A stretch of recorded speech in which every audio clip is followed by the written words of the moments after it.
கர்த்தருக்கு ஸ்தோத்திரம். பிப்ரவரி 28. கிறிஸ்துவுக்குள் பிரியமானவர்களே, அனுதினமும் தேவனோடு. இன்றைய தலைப்பு, ஏற்ற காலத்தில் உயர்வு, கர்த்தரின் பலத்த கரத்தில். ஏற்ற காலத்திலே தேவன் உங்களை உயர்த்தும்படிக்கு அவருடைய பலத்த கைக்குள் அடங்கியிருங்கள். 1 பேதுரு 5ஆம் அதிகாரம் 6ஆம் வசனம். பலத்த கரம் நம் உயர்வின் ஆதாரம். பொதுவாக நாம் பணிபுரியும் இடத்தில் மேலாளருக்கு அடிபணிந்து அவரை அண்டி அடங்கியிருப்பதே பணி உயர்வை குறுகிய காலத்தில் பெற்றுக்கொள்வதற்கான சிறந்த வழியாகும். அதுபோல உண்மையாய் தேவனுக்கு நாம் அடங்கியிருந்தோமானால் ஏற்ற நாட்களில் நம் வாழ்வில் உயர்வை தேவனிடத்திலிருந்து பெற்றுக்கொள்ளலாம்.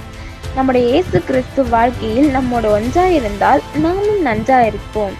நம் வாழ்வும் உயர்வடையும். உலகத்தில் பெரிய பலத்த கை நமக்கு துணையாயிருந்தால் நம் வாழ்க்கை மென்மையாக நகரும் என நினைப்போம்.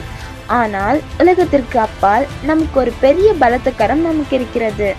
சாதாரணமாக இருக்கிற ஒரு மனுஷனை தான் கர்த்தர் உயர்த்தி ஆசீர்வதிக்கிறார் என்பதே இன்றைய வசன வரிகள் அழகாக மொழிந்துள்ளது.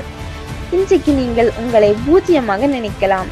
ஆனால் அந்த பூஜ்ஜியத்தை லட்சமாகவும் கோடியாகவும் மில்லியனாகவும் மாற்ற தேவனால் கூடும். ஏற்ற காலம். காத்திருத்தலின் ஆசீர்வாதம்.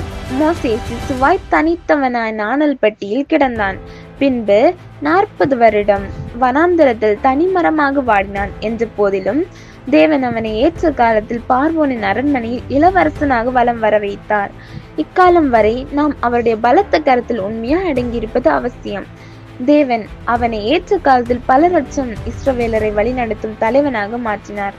இதுபோல தேவன் நம்மை உயர்த்துவதற்கான காலம் அவருடைய நாள்காட்டில் குறிப்பிட்டுள்ளார். அந்த காலம் வரும் வரை நாம் அவருடைய கரத்தில் அடங்கி இருப்போம். அப்போது நிச்சயமாக அவர் நம்மை உயர்த்துவார். உன்னதர் இயேசு தாமே ஏற்ற நாட்களில் உங்களை உயர்த்துவாராக. ஆமேன்.